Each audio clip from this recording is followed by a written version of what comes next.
ഒരു മനുഷ്യൻ തൻ്റെ സിരകളിൽ വിപ്ലവബോധത്തിൻ്റെ ചെമ്മപ്പും പാരിസ്ഥിതിക അവബോധത്തിൻ്റെ പച്ചപ്പും ചിന്താപ്രഫുല്ലതയുടെ പീതവർണവും സർഗാത്മക സ്വാതന്ത്ര്യങ്ങളുടെ ആകാശ നീലിമയും ആവാഹിച്ച് നമുക്കിടയിൽ നമ്മളിലൊരാളായി നമ്മുടെ കാലഘട്ടത്തിൽ ജീവിക്കുന്നുണ്ട്. അദ്ദേഹത്തിൻ്റെ വ്യക്തിചിത്രങ്ങളിൽ ഇഴചേരാത്ത വർണ്ണങ്ങളോ ആശയഗതികളോ ഇല്ല. അയാളിൽ ആശയങ്ങൾ പിറവിക്കൊള്ളുക മാത്രമല്ല ചെയ്യുന്നത്, മറിച്ച് പ്രായോഗികതയുടെ ഭ്രമണപഥങ്ങളിൽ അത് അർത്ഥപൂർണമായി വിക്ഷേപിക്കുന്നതിലും അയാൾ വിജയിക്കുന്നുണ്ട്. തനിക്ക് ചുറ്റും സംഭവിച്ചുകൊണ്ടിരിക്കുന്ന മാറ്റങ്ങളെ ഒരു ധ്യാനബുദ്ധനെ പോലെ അയാൾ ഉള്ളുകൊണ്ട് തൊട്ടറിയുന്നുണ്ട്. I am Parameswaran, MP Parameswaran from Kerala Shastra Sahitya Parishad, working in what you call social chain reaction. I mean I was a nuclear engineer, so I was involved in nuclear chain reaction, designing reactors. Now I am trying to create chain reaction for a sustainable world.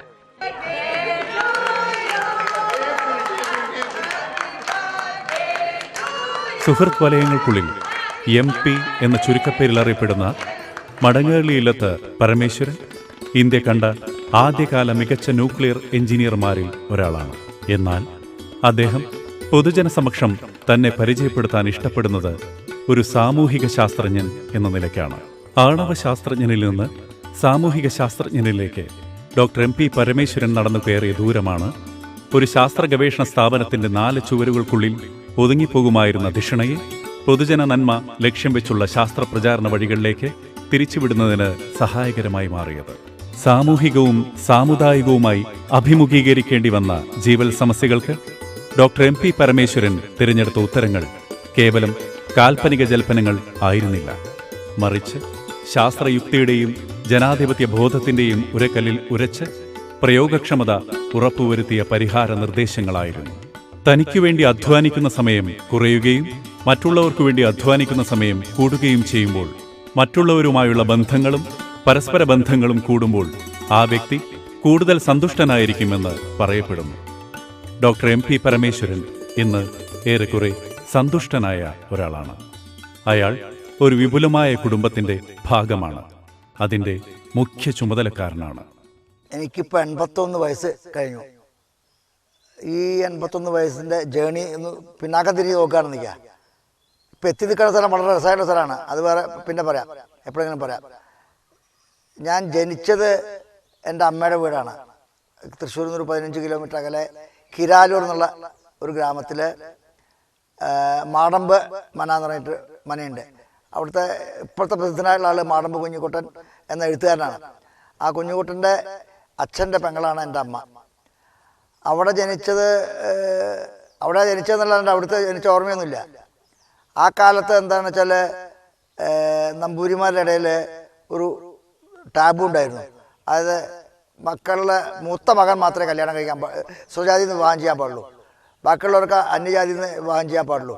പക്ഷെ എൻ്റെ അച്ഛൻ 3ാമത്തെ മകനായി, എന്നിട്ടും നമ്പൂരിയിൽ നിന്ന് വിവാഹം ചെയ്തപ്പോൾ എൻ്റെ മുത്തശ്ശൻ അതിൽ ദേഷ്യപ്പെട്ടിട്ട് അത് അംഗീകരിച്ചില്ല, ആ വിവാഹം അംഗീകരിച്ചില്ല. അതുകൊണ്ട് എൻ്റെ അമ്മയെ തറവാട്ട് വീട്ടിൽ കൊണ്ടുപോകാൻ പറ്റിയിട്ടില്ല. വിവാഹം ചെയ്തിട്ട് തൃശ്ശൂരിൽ ഒരു വാടക വീട്ടിൽ താമസിക്കായിരുന്നുകൊണ്ട് അവിടുന്ന് പിന്നെ പ്രസവം അമ്മയുടെ വീട്ടിൽ കഴിഞ്ഞു. 6 മാസം കഴിഞ്ഞപ്പോൾ എവിടേക്കെങ്കിലും കൊണ്ടുപോണ്ടേ, അവിടെ താമസിക്കാൻ പറ്റില്ലല്ലോ. അപ്പോൾ എൻ്റെ ഇളയച്ചൻ പട്ടാമ്പി അടുത്ത് മണ്ണിയങ്കോട് എന്ന് പറഞ്ഞ സ്ഥലമുണ്ട്. ആ മണ്ണിയങ്കോട് എന്നുള്ള സ്ഥലത്ത് മൂത്തിരിങ്ങോട് എന്ന് പറഞ്ഞിട്ട് ഇല്ലുണ്ട്, വളരെ പ്രധാന ഇല്ലാണ്. മൂത്തിരിങ്ങോട് ഭോത്രാജ് എന്നുള്ള എഴുത്തുകാരൻ്റെ ഇല്ലാണ്. ശാസ്ത്രാഹിത്യ പരിഷത്തിൽ സജീവ പ്രവർത്തകനായിരുന്ന MC നമ്പൂരിപ്പാടിൻ്റെ ഇല്ലാണ്. പലതരത്തിലും പിന്നീട് ബന്ധപ്പെട്ടിട്ടുണ്ട്. അവിടുത്തെ കാര്യസ്ഥരായിരുന്നു എൻ്റെ ഇളയച്ചൻ, മാനേജർ. അപ്പോൾ ആ ഇതിൽ ഇളയച്ചൻ അവിടെയാണ് താമസിക്കുന്നത്. അപ്പോൾ ഇളയച്ചൻ അവിടെ ഒരു ചെറിയ വീടുണ്ടായിരുന്നു. അപ്പോൾ ഇളയച്ചൻ്റെ കൂടെയായിരുന്നു പിന്നെ അമ്മയും ഞാനും. അച്ഛൻ തൃശ്ശൂരാണ് ജോലി, ETM വൈദ്യശാലയിലാണ് എൻ്റെ ബ്രാഞ്ച് ഫിസിഷ്യനായിട്ടും മാനേജറായിട്ടായിരുന്നു അച്ഛൻ അവിടെ ജോലി ചെയ്തിരുന്നത്. പിന്നെ എൻ്റെ വിദ്യാഭ്യാസമൊക്കെ തൃശ്ശൂരാണ് ഉണ്ടായിട്ടുള്ളത്. അപ്പോൾ അടുത്ത് തന്നെ നമ്പൂരി വിദ്യാലയം എന്ന് പറഞ്ഞിട്ടൊന്നുണ്ട്, നമ്പൂരിമാർക്ക് വേണ്ടിയിട്ടുള്ള വിദ്യാലയം. 1ാം ക്ലാസ് മുതൽ 7ാം ക്ലാസ് വരെ അവിടെയാണ് ചെയ്തിട്ടുള്ളത്. 1940-ലാണ് 1ാം ക്ലാസ് ചെയ്യുന്നത്. 46 7ാം ക്ലാസ് പാസ്സാകുന്നു. 1ഉം 2ഉം ക്ലാസ്സുകൾ ഒരു കൊല്ലം കൊണ്ട് കഴിഞ്ഞു വന്ന്. ഡബിൾ പ്രൊമോഷനായിട്ട്.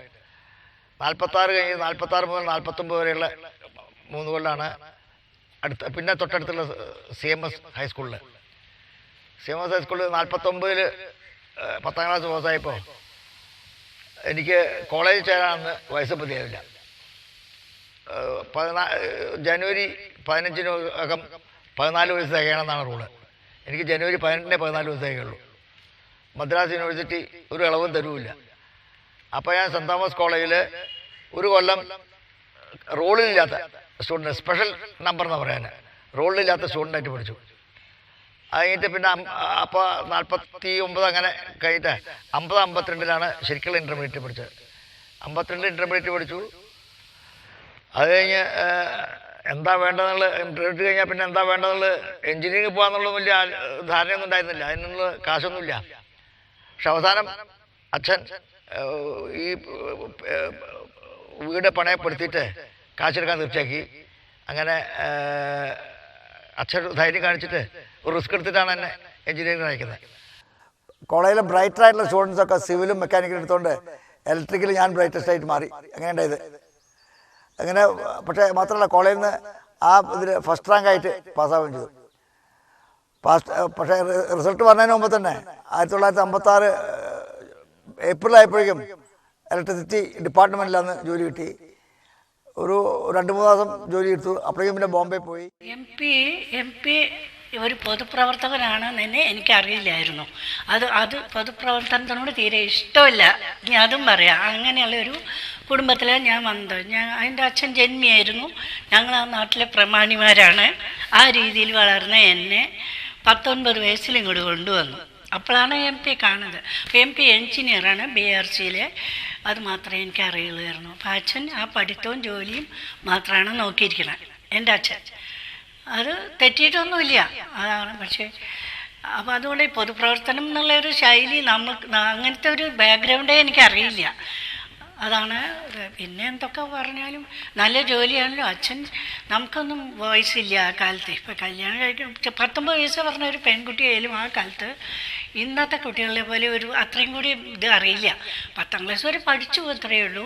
പക്ഷെ സ്വന്തം ഭാവിക്ക് ഏതാ നന്നാവുക അല്ലെങ്കിൽ എങ്ങനെ വേണമെന്ന് പറയാൻ ഉള്ള ഒരു അറിവ് ആ കാലത്തില്ല. അങ്ങനെയൊക്കെ ആയതുകൊണ്ട് ഞാനിങ്ങനെ വന്നു. പിന്നെ MPയുടെ കൂടെ ബോംബെയിൽ പോയി. ജീവിതം സുഖമായിരുന്നു. അത് ബോംബെയിലൊക്കെ ഇഷ്ടമായി. ആ പ്രായമല്ലേ, 18-19 വയസ്സ്.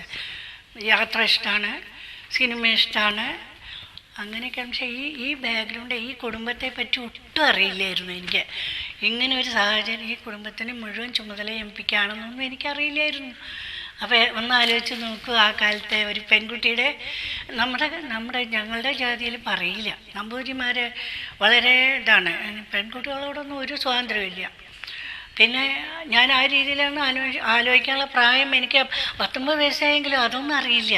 നമ്മൾ ആരുടെ കൂടെ ഒന്ന് ആലോചിച്ച് നോക്കും. ഞാൻ വിചാരിച്ചിട്ടുണ്ട്, എന്ത് വിചാരിച്ചിട്ടാണ് ഞാൻ ഇയാളുടെ കൂടെ ട്രെയിനിൽ ഇങ്ങനെ ഒപ്പം പോണത് എന്ന് എനിക്ക് തോന്നി.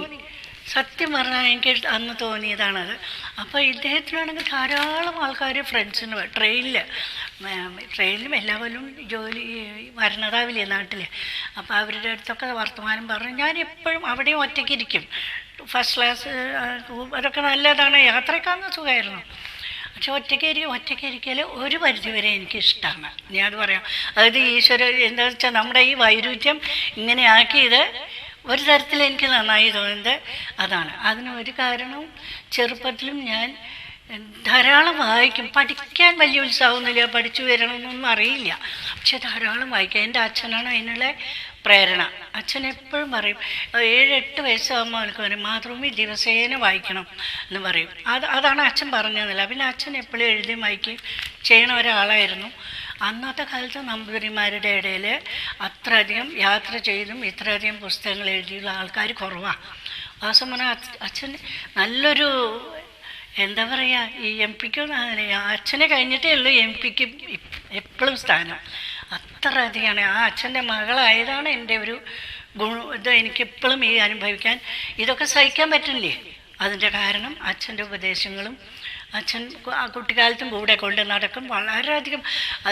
വളരെയധികം പെറ്റായിട്ടെന്ന് പറഞ്ഞാൽ അതുകൊണ്ടാവും എനിക്ക് ഇത്രയൊക്കെ ഉള്ള ഇങ്ങനെ നമ്മളുടെ നമ്പൂതിരിമാരുടെ ഇടയിൽ ഇത്ര പൈസ ഇല്ലാത്തവരുണ്ടെന്ന് ഞാൻ അറിഞ്ഞിട്ടില്ല. സത്യം അറിഞ്ഞിട്ടില്ല കേട്ടോ. ഞങ്ങൾ നാട്ടിലെ ഭേദപ്പെട്ടവരാണേ. അപ്പം അതും പിന്നെ അല്ലേ, ഇദ്ദേഹത്തിന് നല്ല ജോലിയില്ല. അച്ഛൻ അതാ നോക്കിയത്, ജോലി കൊടുത്തു. പക്ഷെ ഇദ്ദേഹം നല്ല മനുഷ്യനാണെന്നുള്ള എനിക്ക് കുറേ കഴിയുമ്പോൾ മനസ്സിലായി. വീട്ടുകാരെയും ഇവരെയൊക്കെ നന്നായിട്ട് ശ്രദ്ധിക്കേണ്ട, അവരുടെ ചുമതല മുഴുവൻ ഇയാളല്ലേ ചെയ്ത. പക്ഷെ ഇത്ര വലിയൊരു കുടുംബത്തിൻ്റെ ഇത്ര ചുമതല ഏറ്റെടുക്കണ ഒരാളുടെ ഭാര്യയാവുക പറഞ്ഞാൽ എത്രത്തോളം സുഖമാവുമെന്ന് എനിക്ക് നല്ല പ്രശ്നം തോന്നിയിരുന്നു.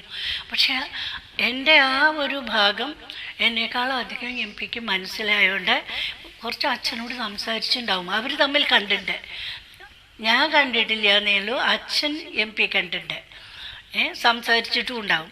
അപ്പോൾ അന്ന് മനസ്സിലായിട്ടുണ്ടാവും എൻ്റെ ഏകദേശം ഒരു പ്രകൃതവും എനിക്ക് എത്രത്തോളം എന്തൊക്കെ സഹിക്കാൻ പറ്റും കുറച്ചൊക്കെ മനസ്സിലായിട്ടുണ്ടാവും എന്ന് തോന്നുന്നു. അതെനിക്ക് മുഴുവൻ അറിയില്ല. ഞങ്ങളൊന്നും അതിനെപ്പറ്റി സംസാരിക്കാറില്ല. ഇപ്പോൾ 81 വയസ്സായല്ലോ. ഒരു കൊല്ലമായിട്ട് ധാരാളം, എനിക്കും ഏറ്റവും ഇഷ്ടം വേറെ എന്തൊക്കെ പോരായ്മകളുണ്ടെങ്കിലും ധാരാളം സാഹിത്യം, കവിത അല്ലെങ്കിൽ അങ്ങനത്തെ കാര്യങ്ങൾ സംസാരിക്കണം വലിയ ഇഷ്ടമാണ്. നേരെ മറിച്ച് കുടുംബകാര്യങ്ങളൊന്നും അതങ്ങനെ ഇതെങ്ങനെ അവരുടെ ഇല്ലത്തെ അമ്മാത്ത പറഞ്ഞ ബന്ധുക്കളുടെ കാര്യങ്ങൾ പറയാനാണ് എം പിക്ക് ഇഷ്ടം. അത് സാധാരണ നിലയ്ക്ക് ഈ നമ്പൂതിരിമാരുടെ ഇടയിൽ സ്ത്രീകൾ കൈകാര്യം ചെയ്യുന്ന വിഷയം അത്.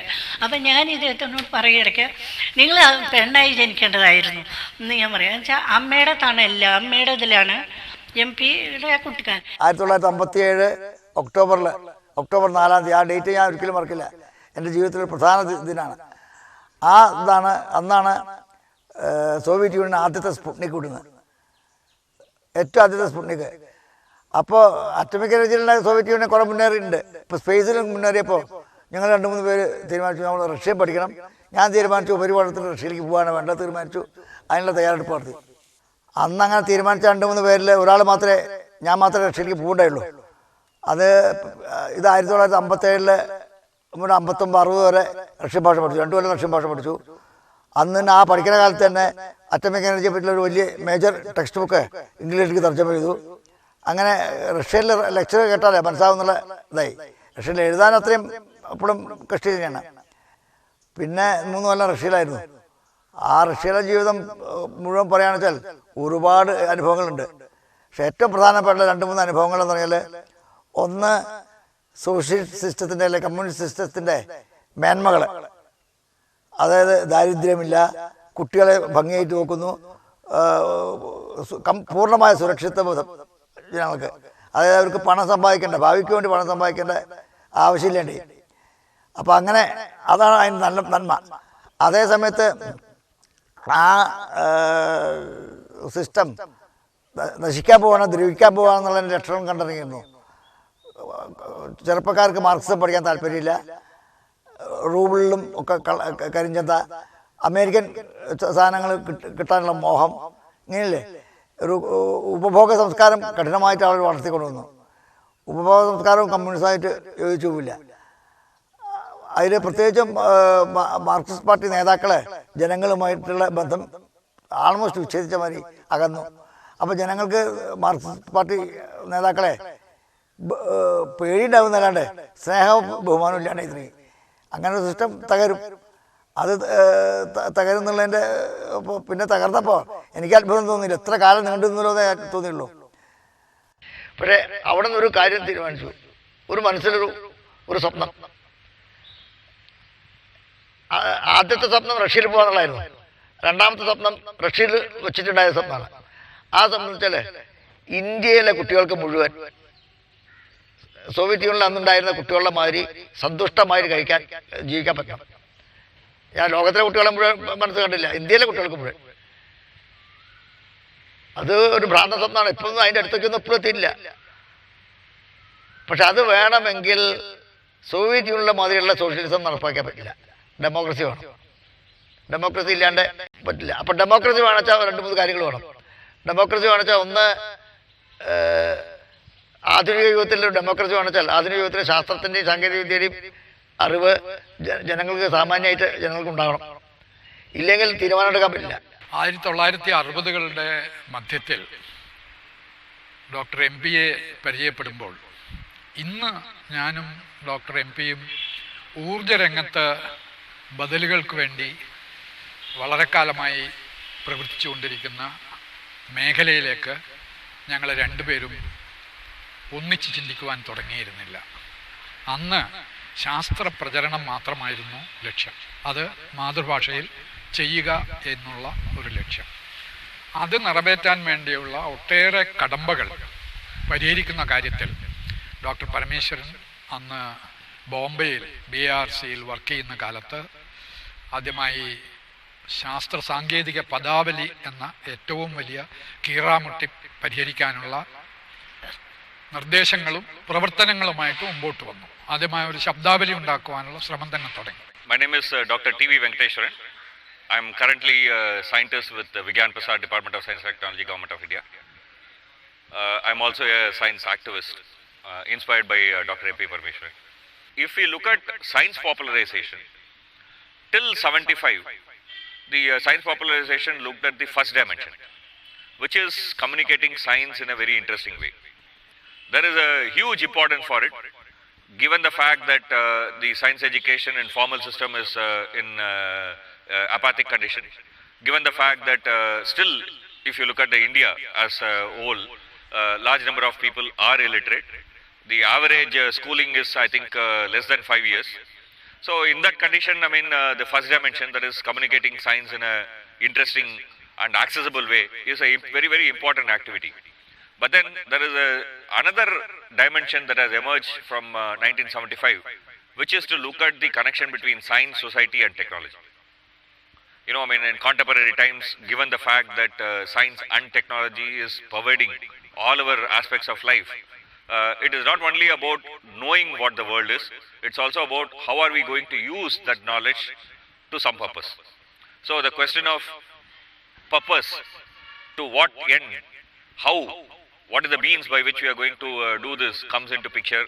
And that, I think, that dimension of science communication in India, I think Dr. M.P. Parameswaran is one of the important key pioneers who sort of put forth on the table.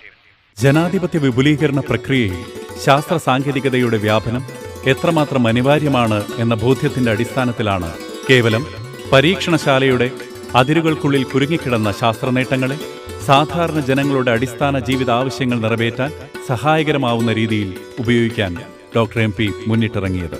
വിപ്ലവാനന്തര Soviet വികസന അനുഭവങ്ങളെ ഒരു പഠിതാവ് എന്ന നിലയിൽ വിമർശന ബുദ്ധിയോടുകൂടി സമീപിക്കുന്നതിലും ഗുണകരമായതിനെ സ്വാംശീകരിക്കുന്ന കാര്യത്തിലും MP എന്നും ബദ്ധശ്രദ്ധനായിരുന്നു. കേരള ശാസ്ത്ര സാഹിത്യ പരിഷത്തിന്റെ മേൽക്കൈയിൽ ഗ്രാമങ്ങളുടെ സാങ്കേതിക ശാക്തീകരണം ലക്ഷ്യം വെച്ച് തുടങ്ങിയ ഗ്രാമശാസ്ത്ര സമിതികൾ ഈ ദിശയിലുള്ള പ്രാരംഭ ചുവടുകളിൽ ഒന്നായിരുന്നു. എന്നാൽ തന്റെ സ്വപ്നങ്ങളോട് വളരെ അടുത്തു നിൽക്കുന്ന ജനപക്ഷ ശാസ്ത്ര സാങ്കേതിക ഗവേഷണ സ്ഥാപനം രൂപപ്പെട്ടത് പിന്നീടാണ്. 1987 നവംബർ 22-ന് പാലക്കാട് ജില്ലയിലെ മുണ്ടൂരിൽ 10 ഏക്കർ സ്ഥലത്ത് കേന്ദ്ര സർക്കാരിന്റെ കീഴിലുള്ള ശാസ്ത്ര സാങ്കേതിക വകുപ്പിന്റെ സാമ്പത്തിക പിന്തുണയോടെ IRTC എന്ന ചുരുക്കപ്പേരിൽ അറിയപ്പെടുന്ന ഇന്റഗ്രേറ്റഡ് റൂറൽ ടെക്നോളജി സെന്റർ രൂപമെടുത്തു. ഇന്ത്യൻ ഗ്രാമീണ സമ്പദ്ഘടനയെ ശാക്തീകരിക്കാനും അടിസ്ഥാന ജനവിഭാഗങ്ങളുടെ ക്രയശേഷി വർദ്ധിപ്പിച്ച് അവരെ സാമൂഹിക മുഖ്യധാരയിലേക്ക് ഉയർത്താനും ഉപയുക്തമായ 100 കണക്കിന് പ്രൊജക്ടുകൾ IRTCയിൽ പൂർത്തീകരിക്കപ്പെട്ടിട്ടുണ്ട്.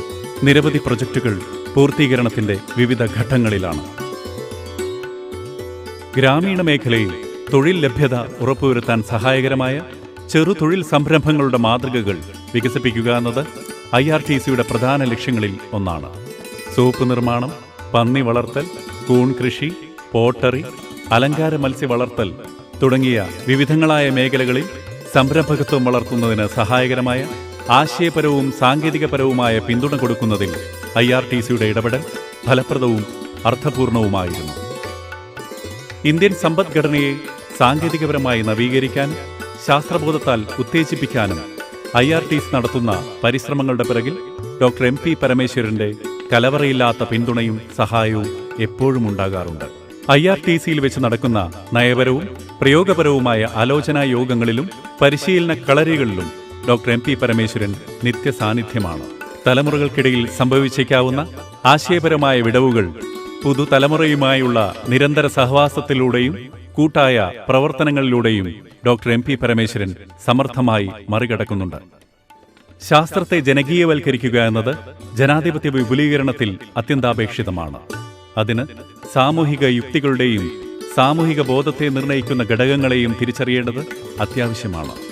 അത് ആരെക്കാളും നന്നായി തിരിച്ചറിയുന്ന ഒരാളാണ് doctor M P Parameswaran.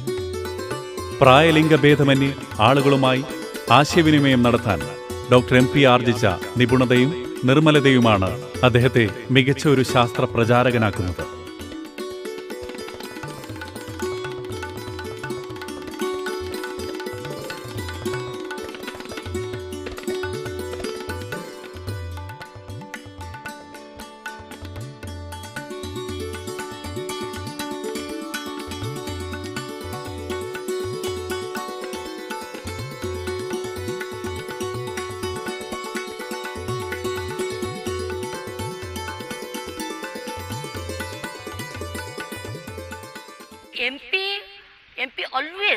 MP always I'm always remembering MP always thinks about the development of the society and development of the poorest of the poor, how the people will live in a very equitable society. That is his main aim of the life. So always, that's why he's always talking about the development things.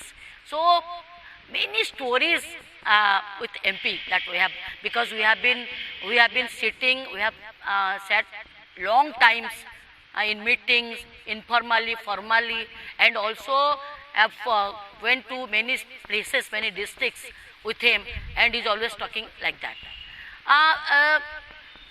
He is always, what is his main quality? In my movement, what attracts me, that is his positive attitude. Because he always says that nothing will happen in negative attitude. If you get something, then be negative. So his positive attitude attracts me. So one of our colleagues just tell me that I also want to tell something about you.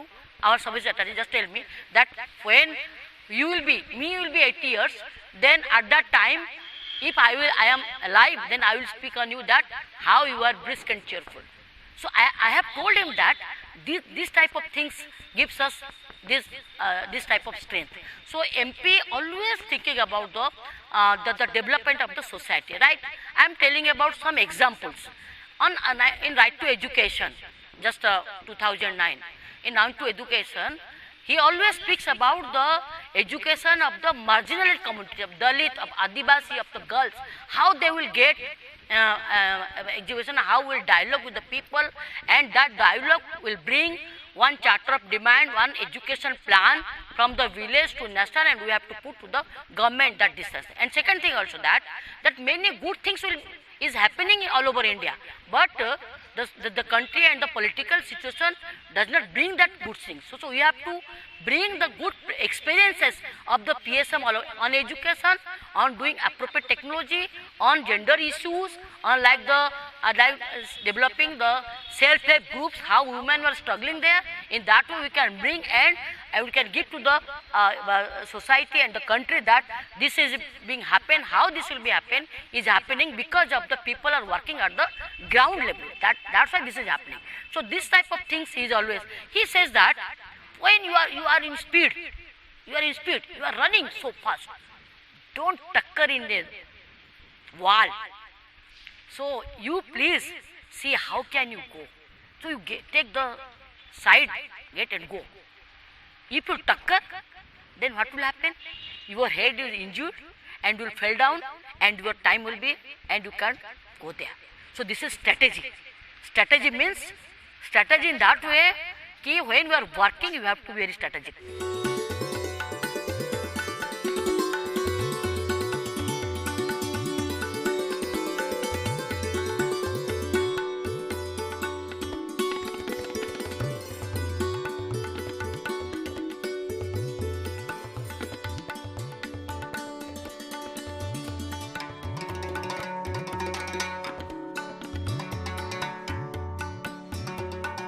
Kerala ശാസ്ത്ര സാഹിത്യ പരിഷത്തിന്റെ മുഖ്യ സംഘാടകനും പ്രചാരകനും എന്ന നിലയിൽ unit തലം മുതൽ അഖിലേന്ത്യാ തലം വരെയുള്ള പ്രവർത്തനങ്ങളിൽ ഒരേപോലെ ഇടപെടാൻ ഡോക്ടർ എം പി കാണിക്കുന്ന അനിതര സാധാരണ പാഠവും ഏവർക്കും മാതൃകയാവേണ്ടതാണ്. ശാസ്ത്രത്തെ സാമൂഹിക മാറ്റത്തിന് അനുഗുണമായ ഒരു പ്രത്യയശാസ്ത്രമായി വളർത്താനും മാതൃഭാഷയിൽ ശാസ്ത്രം പറയാനും രൂപീകൃതമായ മലയാളത്തിലെ ശാസ്ത്ര സാഹിത്യ പ്രസ്ഥാനമായ കേരള ശാസ്ത്ര സാഹിത്യ പരിഷത്തിന്റെ സ്ഥാപക നേതാക്കളുടെ പട്ടികയിൽ doctor KG Adiyodi, PT Bhaskarapanicker എന്നിവരുടെ പേരിനൊപ്പം ഡോക്ടർ MP പരമേശ്വരന്റെ പേരും മുദ്രിതമാകുന്നുണ്ട്. ശാസ്ത്ര സാഹിത്യ രചയിതാക്കളുടെ കൂട്ടായ്മയായിരുന്ന കേരള ശാസ്ത്ര സാഹിത്യ പരിഷത്തിനെ ഒരു ജനകീയ ശാസ്ത്ര പ്രസ്ഥാനമാക്കി വളർത്തുന്നതിൽ സമൂഹത്തിന്റെ വിവിധ തട്ടിലുള്ള നിരവധി പേരുടെ സംഭാവനകളുണ്ട്.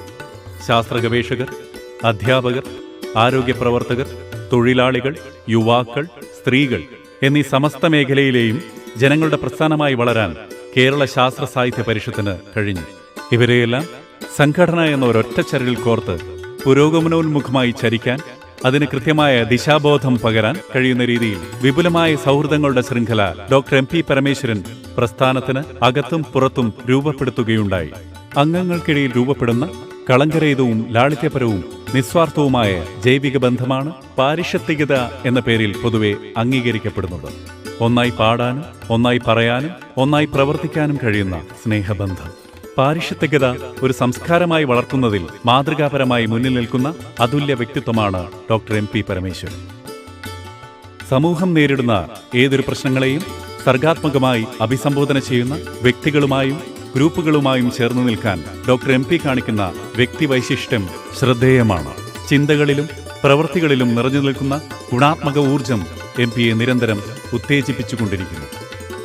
നല്ലത് ചിന്തിക്കുന്ന, നല്ലത് പ്രവർത്തിക്കുന്ന ഏതൊരാൾക്കും ഡോക്ടർ MP-യോട് ചേർന്ന് നിൽക്കാൻ കഴിയും. ഭാഷയുടെ, ദേശീയതയുടെ, പ്രാദേശികതയുടെ ഭേദങ്ങളില്ലാതെ വിശാല മാനവികതയുടെ കൊടിക്കൂറയുടെ കീഴിൽ അയാൾ നിരന്തരം സചേതനമായി പ്രവർത്തിച്ചുകൊണ്ടിരിക്കുന്നു. ശാസ്ത്ര സാങ്കേതികതയുടെ വികാസത്തിന്റെ പരിസരത്ത് വിമോചിതനായി നിൽക്കുന്ന വിശ്വമാനവൻ കേവലമൊരു ഉട്ടോപ്യൻ അടയാളമായല്ല ഡോക്ടർ MP-യിൽ പ്രവർത്തിക്കുന്നത്. മറിച്ച് ശാസ്ത്രത്തെ ജനാധിപത്യവൽക്കരണത്തിന്റെ ആയുധമാക്കി വളർത്താനും അത് മൊത്തം ജനതയുടെ ക്ഷേമത്തിന് ഉപയുക്തമാക്കാനും അതിലൂടെ സ്വതന്ത്രമാക്കപ്പെടുന്ന ഒരു സമൂഹത്തെ അയാൾ നിരന്തരം സ്വപ്നം കണ്ടുകൊണ്ടിരിക്കുന്നു.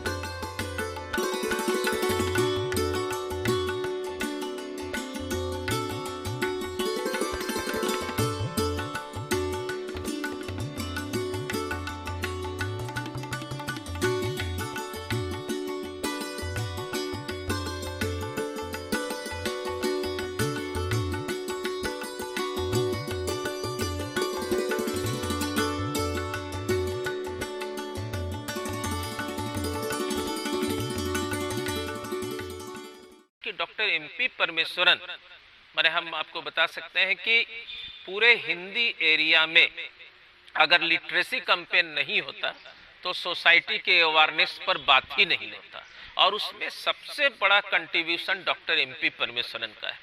क्योंकि हम अपने ज़िंदगी में 91 में जब डॉक्टर MP परमेश्वरन से मिले तो हम आपको बता सकते हैं कि एक बस टूटा हुआ खिड़की था, उसका पूरा ठंडा हवा आ रहा था, और हम धनबाद से नवादा जा रहे थे, और नवादा के एक आश्रम में डॉक्टर MP परमेश्वरन से पहले बार हम मिले। और आप कह सकते हैं कि पूरे हिंदी क्षेत्र में हिंदी के 13 राज्य है, 13 राज्य है हिंदी में, हिंदी एरिया का 13 स्टेट जहां हिंदी बोला जाता है, और वहां सबसे ज्यादा बैकवर्डनेस है। कहा जाता है वो काऊ बेल्ट है। काऊ बेल्ट का मतलब हो गया कि पूरा गोबर बेल्ट। लेकिन उस गोबर बेल्ट में जब 90 में हम लोग लिटरेसी कैंपेन शुरू किए थे तो महिलाएं घूंघट लेके आती थी। बहुत बड़ा कास्टिज्म था, बहुत बड़ा फ्यूडल स्ट्रक्चर था। ये सारे चीज़ों को ब्रेक करने का काम लिटरेसी मूवमेंट किया, BGBS किया, और उसमें सबसे बड़ा कंट्रीब्यूशन डॉक्टर MP परमेश्वरन का है। डॉक्टर MP परमेश्वरन से पहला वो मिले। दूसरा है कि जब डिजास्टर हो रहा था उड़ीसा में और हमारा जनरल काउंसिल चल रहा था, आप भी थे उसमें, उस जनरल काउंसिल के बाद डॉक्टर MP परमेश्वरन पूरा आपके जा करके गांव गांव में, माने एक इतना बड़ा लीडर लेकिन उड़ीसा के गांव गांव में जाकर के हमारे साथ मीटिंग किए। जगत सिंहपुर एक जिला है जहां का एक ब्लॉक में 20,000 लोग मर गया था। वहां गांव गांव में एमपी जाकर के मीटिंग कर रहे थे और वहां फिर लाइवलीहुड का, पूरे देश में डिजास्टर के साथ लाइवलीहुड को जोड़ने कर काम करने का पहला केस स्टडी है वो जगत सिंहपुर में है, उड़ीसा में है, जो डॉक्टर एमपी परमेश्वरन के लीडरशिप में हुआ। एक दूसरा, तीसरा बात क्या है कि अगर लिटरेसी कैंपेन एर्नाकुलम से नहीं होता, अगर केएसएसपी और डॉक्टर एमपी परमेश्वरन वगैरह हिंदी के गांव में नहीं जाते तो आज हिंदी एरिया का सिचुएशन और खराब होता। आज सोसाइटी में लाखों यंग निकल करके आए हैं जो एक लड़ाई कर रहे हैं और उसमें आप कह सकते हैं कि डॉक्टर एमपी परमेश्वरन का सबसे बड़ा कंट्रीब्यूशन है। थर्ड में ये एक ऐसा व्यक्ति थे, हम लोग का जब लिटरेसी कंप्लीट हो गया, कंटिन्यूइंग एजुकेशन हो गया, क्या करें, तो इन्होंने एक दिया कन्वर्जेंस का कंसेप्ट, जिसमें 5 पंचायतों को मॉडल बना करके रिसोर्स पर्सन का ट्रेनिंग करना और एक रिसोर्स पर्सन बिल्ड करना। ये एक बहुत बड़ा काम डॉक्टर एमपी परमेश्वरन के मिल करके किया गया। थोड़ा എം.പി. പരമേശ്വരൻ ശാസ്ത്രകാരനാണ്, ശാസ്ത്ര പ്രചാരകനാണ്, എഴുത്തുകാരനാണ്, ലേഖനം എഴുതും. പക്ഷെ അദ്ദേഹം കവിത എഴുതിയതാരും കേട്ടിട്ടുണ്ടാവില്ല. അദ്ദേഹം ശാസ്ത്ര കവിത എഴുതിയിട്ടുണ്ട്, പാട്ട്. അത് വി കെ ശശിധരൻ ചിട്ടപ്പെടുത്തിയിട്ടുണ്ട്. വി കെ ശശിധരൻ മാഷ് PKS ചിട്ടപ്പെടുത്തി പാട്ടാക്കിയിട്ടുണ്ട്. അതാണ് ഹേ പ്രപഞ്ചമേ എന്നുള്ള പാട്ട്. ഹേ പ്രപഞ്ചമേ നീ മായയാണു, ഹേ പ്രപഞ്ചമേ നീ മായയാണു, ഖരമോ ദ്രവമോ വാതകമോ പ്ലാസ്മയോ പിന്നെ തേജസ്സോ നീ ഇരുളോ വെളിച്ചമോ ചൂടോ തണുപ്പോ നീ ഇരുളോ വെളിച്ചമോ തന്മാത്രയിലെ അണുക്കളോ അണുവിനുള്ളിലെ കണങ്ങളോ കണങ്ങൾ തൻ ചലനമോ നീ ചലനത്തിൻ ഊർജമോ ഊർജത്തിൻ കണമോ നീ കണങ്ങൾ തൻ തരംഗമോ കണങ്ങൾ തൻ തരംഗമോ എന്തു നീ പ്രപഞ്ചമേ ഹേ പ്രപഞ്ചമേ നീ മായാണോ കാലത്തിൻ വേലയോ നീ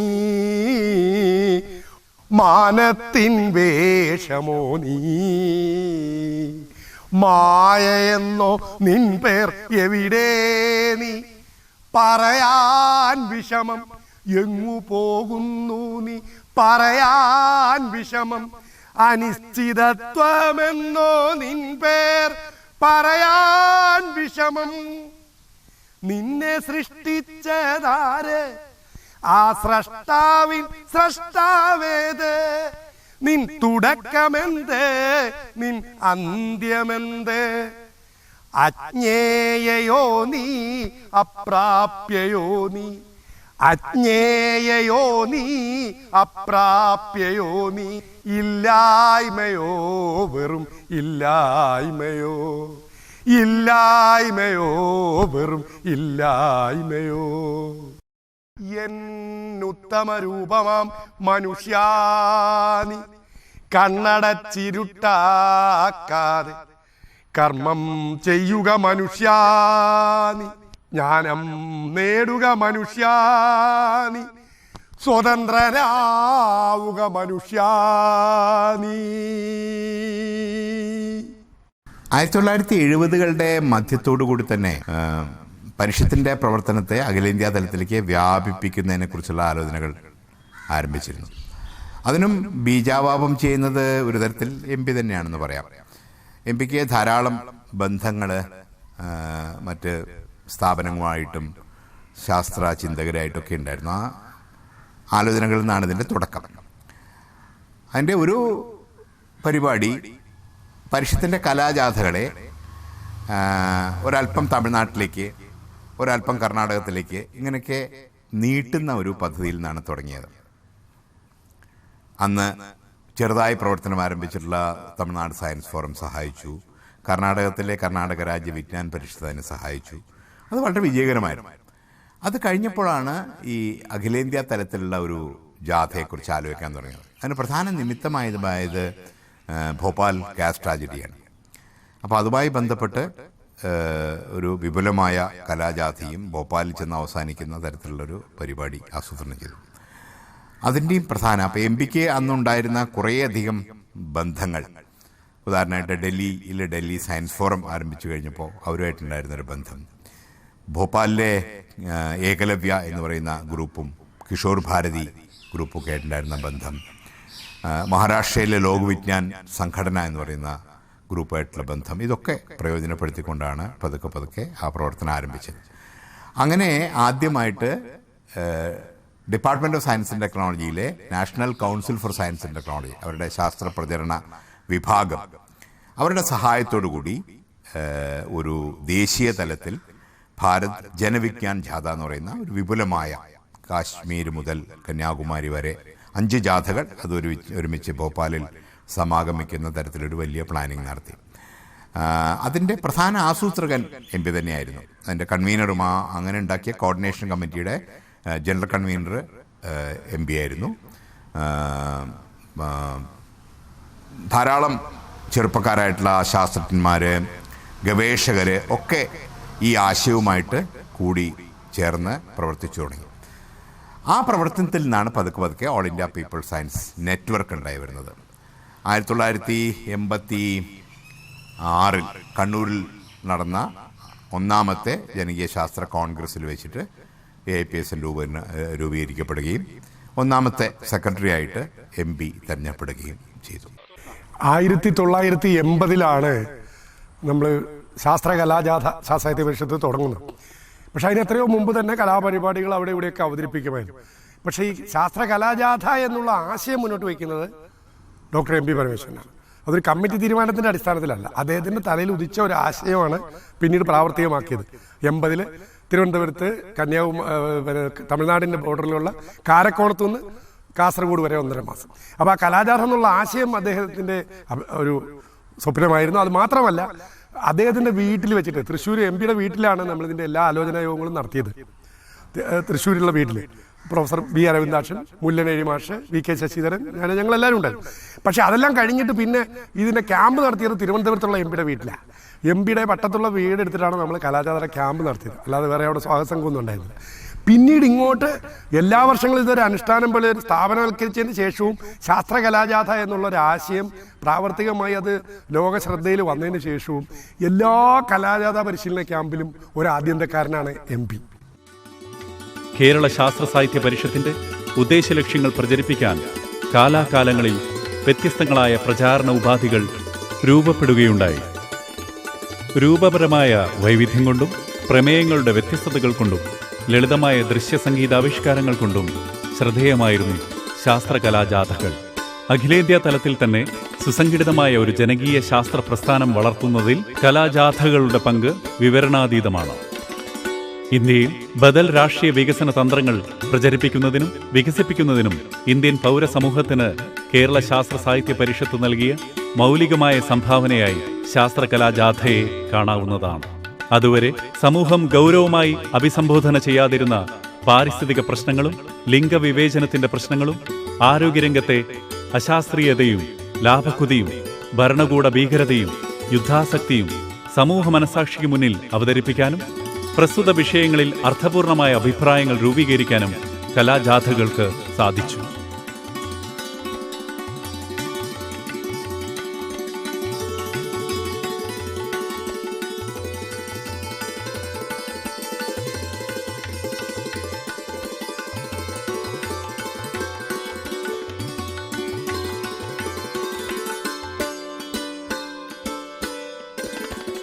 MP വളരെ അടുത്ത ഒരു ഗുരു തന്നെയായിരുന്നു പ്രൊഫസർ യശ്പാൽ. പ്രഗത്ഭനായ ശാസ്ത്രജ്ഞൻ, ശാസ്ത്രപ്രചാരകൻ, സ്വതസിദ്ധമായൊരു ശൈലിയുടെ ഉടമസ്ഥൻ. അവർ MP-യും അദ്ദേഹവും തമ്മിൽ വളരെ അടുത്ത ആശയവിനിമയം സാധ്യമായിരുന്നു. അവസാനം വരെ അത് നടന്നുകൊണ്ടിരുന്നു. അപ്പോൾ നമ്മുടെ എല്ലാ പ്രവർത്തനങ്ങളിലും, ഇപ്പോൾ ഭാരത് വിജ്ഞാൻ സമിതിനെയൊക്കെ മുന്നോട്ട് കൊണ്ടുവന്നതിൽ വലിയ തോതിൽ പങ്കുവച്ച ഒരു പരിപാടിയായിരുന്നു UGCയുടെ പങ്കാളിത്തം. UGC ലിറ്ററസി അംബാസഡർമാരെന്ന് പറഞ്ഞൊരു ആൾക്കാരെ തന്നുകൊണ്ടാണ് ഇന്ത്യ മുഴുവൻ പ്രവർത്തനം വ്യാപിപ്പിക്കാൻ. അതിനൊക്കെ മുൻകൈയിട്ട് പ്രവർത്തിച്ചത് ഡോക്ടർ യശ്പാലാണ്. അപ്പോൾ അതിന് സാധ്യമായത് ഈ അനൗപചാരികമായ രീതിയിലൂടെ ഗഹനമായ കാര്യങ്ങൾ ചർച്ച ചെയ്യാനുള്ള എം പിയുടെ ഒരു ശൈലിയായിരുന്നു. ഒരു ബ്രേക്ക്ഫാസ്റ്റ് ശൈലി എന്ന് പറഞ്ഞാൽ എം പി രാവിലെ ഞാൻ ഒന്ന് ബ്രേക്ക്ഫാസ്റ്റ് കഴിക്കാൻ യശ്പാലിൻ്റെ അടുത്തേക്കാണ് പോവുക എന്ന് പറഞ്ഞു കഴിഞ്ഞാൽ നമുക്കറിയാം പ്രധാനപ്പെട്ട ഒരു പ്രവർത്തനം അവിടെ വെച്ച് ഉണ്ടായി വരാൻ പോവാണ്. ഇങ്ങനെയുള്ള അനൗപചാരിക സമ്മേളനങ്ങളിലൂടെ പിന്നെ ആളുകളുടെ തലച്ചോറിൽ കൂടെ മാത്രമല്ല എം പി പ്രവർത്തിക്കുക, ഹൃദയത്തിൽ കൂടെ പ്രവർത്തിക്കുന്ന ഒരു പണിയുണ്ട്. അപ്പോൾ പുത്തൻ ആശയങ്ങളായിരിക്കും. പലപ്പോഴും നമുക്ക് ആശയങ്ങളുടെ പിന്നെ കുറവല്ല, ആശയങ്ങളെ പാഷനേറ്റായിട്ട് എടുക്കാനുള്ള ഒരു ശ്രമം വേണം. ഒരു പാഷനായിട്ട് മാറണം. ഒരു ഭാഗത്ത് ദാർഢ്യമുള്ള ആശയങ്ങളായിരിക്കണം, അതേസമയം അവ പിന്നെ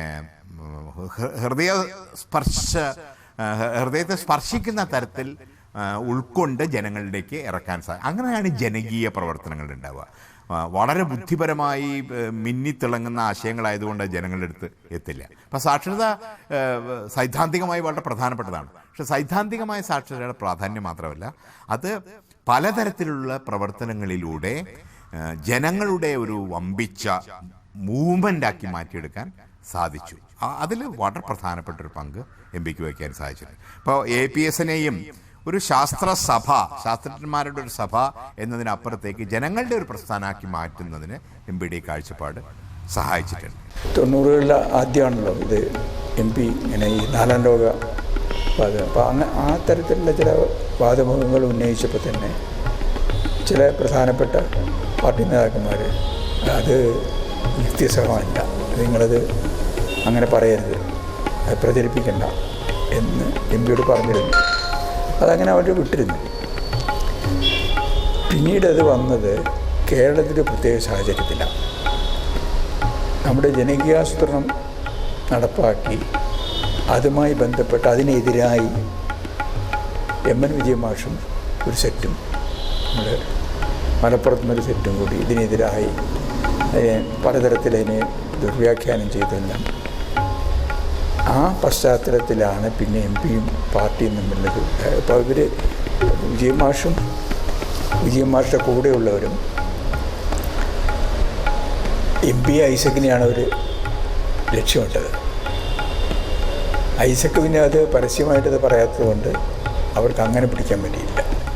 പക്ഷേ MP പല പരസ്യ പ്രസ്താവനകളും ചിലയിടത്ത് MP പിന്നെയും പറഞ്ഞതും ഒക്കെ ഇവരുപയോഗിച്ച് പിന്നെ ഇവർ ഉന്നയിക്കുന്ന ചില വാദങ്ങൾക്ക് MP ഉരുളയ്ക്കുപ്പേരി പോലെ മറുപടി പറഞ്ഞത് ഇതെല്ലാം ഉപയോഗിച്ച് അത് അവർ പാർട്ടിയിൽ കൊണ്ടുവന്നു. അന്ന് ആ കാലത്തുണ്ടായിരുന്ന പാർട്ടിയിലെ വിഭാഗീയത ഇവർ വലിയ തോതിൽ ഉപയോഗിക്കുകയും ചെയ്തു. അതിൻ്റെ കൂടി ഫലമായിട്ടാണ് MP പേരിൽ ഒരു നടപടി ഉണ്ടാകുന്നതിനുള്ള ഒരു സ്ഥിതി ഉണ്ടായത്. MP സയൻസിനെ സംബന്ധിച്ച് യാതൊരു സംശയവുമില്ല. MP ഉന്നയിച്ച അത് പിന്നീട് അതിൻ്റെ ശരിമ തെളിയിക്കപ്പെട്ടു വരികയാണ്. പക്ഷേ അതേസമയം MP സാമൂഹ്യ ശാസ്ത്രപരമായ നിലപാടുകൾ അതിൻ്റെ ഒരു തരത്തിലുള്ള യുക്തിഭംഗം അതും നമ്മൾ പുറത്തു വരികയാണ്. MP ഒരു വലിയ പ്രത്യേകതയായിട്ട് ഞാൻ കണ്ടിട്ടുള്ള മറ്റൊരു കാര്യം, MP തുടർച്ചയായിട്ട് സ്വയം പുതുക്കിക്കൊണ്ടിരിക്കുന്ന ആളാണ്. ഒരു സ്ഥലത്തങ്ങനെ നമ്മുടെ പല ബുദ്ധിജീവികൾക്കും കാണുന്ന ഒരു കാഴ്ച, അവർ കുറേ ആശയങ്ങൾ മനസ്സിലാക്കിയിട്ടുണ്ട്, അത് അമർത്തി പിടിച്ചുകൊണ്ട് അതിലൊരു മാറ്റവും വരുത്താതെ ഇങ്ങനെ സ്റ്റാറ്റസ് ക്വോയുടെ ആൾക്കാരായിട്ട് നിൽക്കും. MP അതിന് വളരെ വ്യത്യസ്തനാണ്. തുടർച്ചയായിട്ട് MPയെ പരിഷ്കരിച്ചുകൊണ്ടിരിക്കും. നേരത്തെ പറഞ്ഞ കാര്യങ്ങൾ പുനഃപരിശോധിക്കും.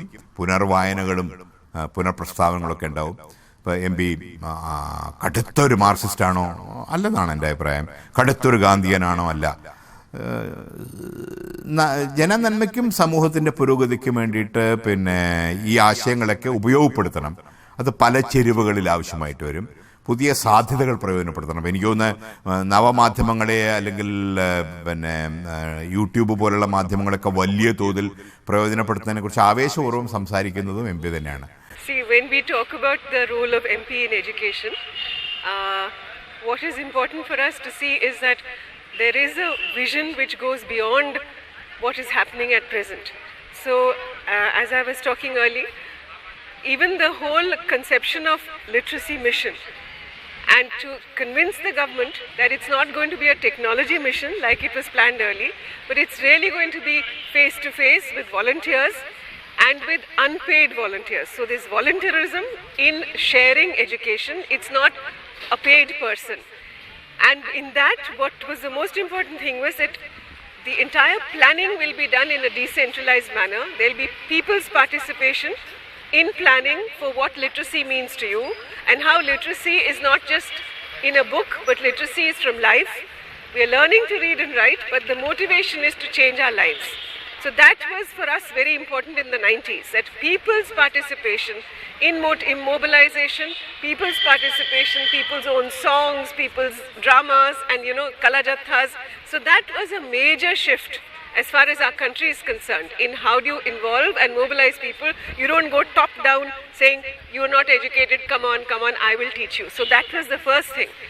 സമൂഹത്തിൽ നിലനിൽക്കുന്ന അശാസ്ത്രീയതകൾക്കെതിരെ നിരവധി സമരങ്ങൾ കേരള ശാസ്ത്ര സാഹിത്യ പരിഷത്തിന്റെ നേതൃത്വത്തിൽ നടക്കുകയുണ്ടായി. അതിൽ പ്രധാനമായിരുന്നു പ്രകൃതി വിഭവങ്ങളുടെ അനിയന്ത്രിത ചൂഷണങ്ങൾക്കെതിരെ രൂപപ്പെട്ടുവന്ന നിരവധി സമരങ്ങൾ. സൈലന്റ് വാലി ഊർജ്ജ പദ്ധതിക്കെതിരെ നടത്തിയ സമരം പ്രസ്തുത ദിശയിലെ ശ്രദ്ധേയമായ ഏടായിരുന്നു. വളരെ അപൂർവമായ സസ്യജന്തുജാലങ്ങൾ അധിവസിക്കുന്ന സൈലന്റ് വാലിയിൽ വിഭാവനം ചെയ്യപ്പെട്ട ഊർജ്ജോത്പാദന പദ്ധതി പ്രഥമ ദൃഷ്ടിയിൽ തന്നെ വൻതോതിൽ പരിസ്ഥിതി നാശം വിളിച്ചു വരുത്തുന്ന ഒന്നായിരുന്നു. Doctor M.K. പ്രസാദിനോടൊപ്പം സമരത്തിൽ നേതൃപരമായ പങ്ക് വഹിക്കുന്നതിലും ഡോക്ടർ M.P. പരമേശ്വരൻ മുന്നിൽ നിൽക്കുകയുണ്ടായി.